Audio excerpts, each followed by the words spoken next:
అని కేసు పెట్టిన తర్వాత కూడా మీరు కాంగ్రెస్ తరఫున ఎమ్మెల్యేగా నిలబడి ఎమ్మెల్యే అయినాక మిమ్మల్ని ఓడించాలనే ప్రయత్నం చేసిన పార్టీలోకి పోయి మీరు మంత్రి అయ్యారు. కాంగ్రెస్ నిన్న కేసు పెట్టినప్పుడు మీరు పక్కకు పోలే కదా, ఆ కోపం ఉంటే పక్కకు అప్పుడే పోవాలి కదా. మీరు ఇదే పార్టీ తరఫున ఎమ్మెల్యే అయినరు కదా. మరి ఆ రోజు కూడా అధ్యక్ష, ఆ రోజు కూడా నేను వారి పేరు పెట్టలే, ఇక్కడ గులుగుతా ఉండే అధ్యక్ష. సార్ అధ్యక్ష, ఆ రోజు కూడా వారి పేరు పెట్టలే. ఇవన్నీ ఎందుకు చదువుతుండో మరి అర్థం కావట్లేదు. నేను రిజైండర్ కూడా ఆ రోజు ఆ తల్లితోటి వెంటనే నేను తెప్పించిన అధ్యక్ష. అక్కడ పిల్లలు ఆడుకుంటా అంటే అయ్యో కేసీఆర్ లేడు కాబట్టి నీళ్ళు కూడా వస్తారు. అంటే కేసీఆర్ లేకుండా ఊళ్ళల్లో నీళ్ళే రావయ్యా, అది వ్యవస్థ. ఇప్పుడు ఈ భవనం కట్టినా లేడు, ఈ భవనాన్ని వాడుకుంటలేమా అధ్యక్ష? నిజాం లేడు, వాడుకుంటలేమా?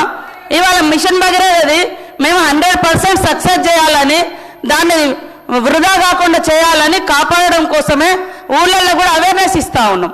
ఇప్పుడు గ్రామ సభలలో కూడా రెగ్యులర్గా మా మిషన్ భగీరథ యొక్క నీళ్ళ యొక్క ఆవిష్కత అంటే ఇంపార్టెన్స్ ఏందో తెలియజేస్తా ఉన్నాం. ఇవాళ వేరే వాటర్ తాగడం మూలంగా అందులో ఏం మినరల్స్ ఉండవు, హెల్త్ పాడైతుంది. ఇవి సహజ సిద్ధమైనటువంటి వాటరు, ఇవన్నీ వస్తున్నాయని మేము ఎక్కడికక్కడ గ్రామ సభలు పెట్టి తీర్మానాలు చేయిస్తున్నాం అధ్యక్ష. కానీ ఇట్లా నీళ్లు రావట్లేదు, ఏం రావట్లేదు, ఇది కరెక్ట్ కాదు కదా అధ్యక్ష. ఇట్లా మాట్లాడడం మీరెందుకు ఆవేదన పడుతున్నారో మాకు అర్థమవుతుంది. ఆ రోజు నన్ను అన్నందుకు మరి మేము అన్నాము, అరే ఇక్కడ 10 ఏళ్ల కింద జరిగిన అభివృద్ధిని అవతల ఉన్నోళ్ళు విమర్శిస్తున్నారు.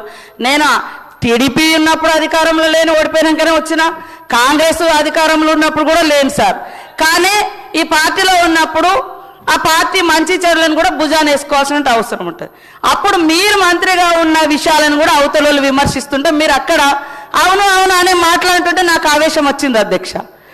అందుకనే నేను ఆ రోజు అయ్యే దొరసారి అన్నాం. అది మీరు మైక్ తోటి మాట్లాడలే, అసలు మీ పేరు కూడా పెట్టలే. 3 ఉన్నారు ఆడ ఎమ్మెల్యేలు, 3 మా ఎమ్మెల్యేలు ఉన్నారు. ఇప్పుడు కూడా నేను చాలాసేపు ఆ మేడం మాట్లాడుతుంటే విన్నా అధ్యక్ష. కానీ అసలు ఏం అంటే ఇప్పుడు మొత్తం అప్పుడే డెవలప్ అయినాక ఇంకా నేనేం చేయాలి అధ్యక్ష? అన్ని బాగున్నాయి అంటున్నారు. ఇప్పుడే మళ్ళీ ఒక్క రోడ్ లేదు, ఒక్క వాటర్ ట్యాంక్ లేదు అని మళ్ళీ ఇట్లా అంటారు. ఇది కరెక్ట్ కాదు కదా అధ్యక్ష, ఇది కరెక్ట్ కాదు కదా. అంత ఇప్పుడు ఆమెకు నా మీద ద్వేషం ఉండొచ్చు, పాపము వాళ్ళు అటు పోయారు కాబట్టి అయ్యో సీతక్క వచ్చి ఇక్కడ మంత్రి అయిందని. నాకేమనుకుంటే వాళ్ళని బతిలాడినాం అధ్యక్ష, వాళ్ళని బతిలాడినాం, ఉండండి అని బతిలాడినాం అధ్యక్ష. అట్లేం లేదు, మాకేం ఆమె మీద గౌరవం. నిన్నగాక మొన్న కూడా అనుకున్నాం ఆమె మీద గౌరవం, లక్ష్మమ్మ మీద కూడా గౌరవం, మాకు వ్యతిరేకం ఏం లేదు సార్.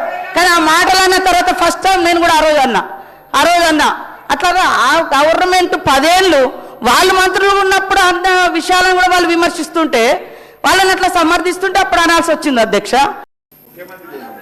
అధ్యక్ష, గౌరవ మంత్రి గారు ఉరుమురిమి మంగళం మీద పడ్డట్టు మొన్న నా మీద పడ్డారు, ఇప్పుడు నా మీద పడ్డారు అధ్యక్ష.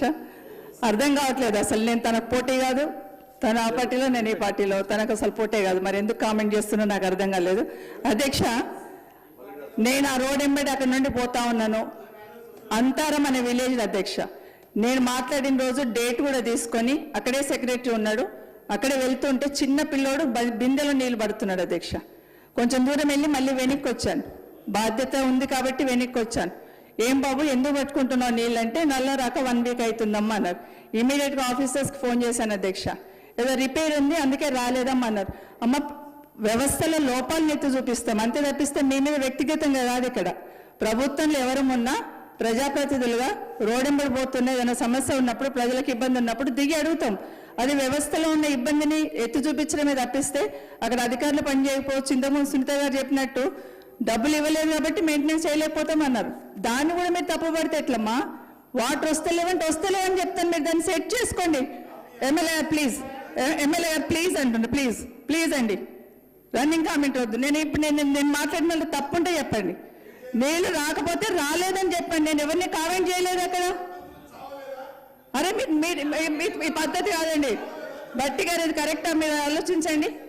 నీళ్లు రాకపోతే రాలేవని చెప్పానండి, దాంట్లో తప్పేం లేదు కదా. మొన్న కూడా అట్లే అధ్యక్ష, జస్ట్ నేను ఊరికే హరీష్ రావు గారితో ఏదో మాట్లాడుకుంటే అయ్యో అన్నాను అధ్యక్ష. అయ్యో వద్దంటే దానికి అంత పెద్ద కామెంట్ చేశారు అధ్యక్ష. దొరసాని అని మాట్లాడుతున్నారు, అర్థం కాలేదు అధ్యక్ష. నేను ఏమైనా కామెంట్ చేస్తే, మైక్లో కామెంట్ చేస్తే మీరు కూడా అధ్యక్ష మైక్ ఇచ్చి అంటే అర్థం ఉంది అధ్యక్ష. అయ్యో అన్నాను అంతే, దానికి ఇంత పెద్ద మాటలు మాట్లాడారు. నాకేమర్థమైందంటే అధ్యక్ష, కేసీఆర్ గారి కుటుంబాన్ని, సబితమ్మని తిడితే ముఖ్యమంత్రి గారు సంతోషపడతారేమో, అందుకనే కామెంట్ చేస్తారేమో. లేదు అధ్యక్ష, లేదండి అధ్యక్ష, ఒక్క నిమిషం చెప్తాను అధ్యక్ష, ఒక్క నిమిషం ప్లీజ్. మీకు తెలుసు అధ్యక్ష, నేను అక్కడ ఉన్న రోజులు నేను ఆ పార్టీలో ఉన్న రోజులు పార్టీకి పనిచేశానా లేదో ఒకసారి ఆలోచించండి. ఎస్, నాకు ఆ రోజు ఆ పార్టీ ఉన్న రోజు నాకు మంత్రి పదవి ఇచ్చింది అధ్యక్ష, కాదనట్లేదు. థ్యాంక్స్ టు సోనియా గాంధీ గారు, ఆ రోజున రాజశేఖర రెడ్డి గారికి, ఆ రోజున కిరణ్ కుమార్ రెడ్డి గారికి, రోషయ్య గారికి, మొన్న ఇచ్చిన కేసీఆర్ గారికి కూడా మంత్రి పదవి ఇచ్చారు అధ్యక్ష. అధ్యక్ష, మీరు మన జిల్లా పార్టీకి నేను సర్వీస్ చేయలేదు అధ్యక్ష. ఎస్, పార్టీ మంచి చేసింది అన్నప్పుడు పార్టీ చేసిన నష్టం కూడా చెప్పుకుంటాం అధ్యక్ష. నా మీద 5 CBI కేసులు రాజశేఖర రెడ్డి కుటుంబాన్ని కొట్టడానికి నా మీద పెట్టలే అధ్యక్ష. నేను ఒక్క మాట మాట్లాడానా? నాకు టికెట్ ఇవ్వకపోయినా నేను మాట్లాడానా? ఎందుకు అధ్యక్ష? తను కాంగ్రెస్ పట్ల పుట్టి పెరిగినట్టు తనే మీద వేసుకొని మాట్లాడేసింది, నాకు అర్థం కాలేదు. అసలు సంబంధం లేని ఇష్యూ, తనకు నాకు ఏం మాత్రం సంబంధం లేదు. మీరు మాట్లాడుతుంటే మీరు అట్లా ఇంకా మీరు వదిలేస్తే ఎట్లా అధ్యక్ష? మీరైనా కనీసం చెప్పాలి కదా. దయచేసి ఇట్లాంటి కనీసం ముందున్న పునరావృతం కాకుండా దయచేసి మీకు రిక్వెస్ట్ చేస్తున్న, వ్యక్తిగతంగా మాట్లాడుకుని బయట మస్తు వేదికలు ఉంటాయి అధ్యక్ష. ఇక్కడ ప్రజా సమస్యలను ప్రశ్నిద్దాం, ప్రజా సమస్యల గురించి డిస్కస్ చేద్దాం. నేను ఈ రోజు మన రేవంత్ రెడ్డి గారు ముఖ్యమంత్రి గారు అసెంబ్లీలో మాట్లాడిన వరకు నేను కాంగ్రెస్ పార్టీని కామెంట్ చేయలేదు అధ్యక్ష. ఎప్పుడైతే మాట్లాడారో అప్పుడు మాత్రమే కామెంట్ చేసిన. నా మీద కేసులు పెట్టింది మాట్లాడలేదు, నాకు టికెట్ ఇవ్వండి మాట్లాడలేదు, అసలు కామెంట్ చేయలేదు.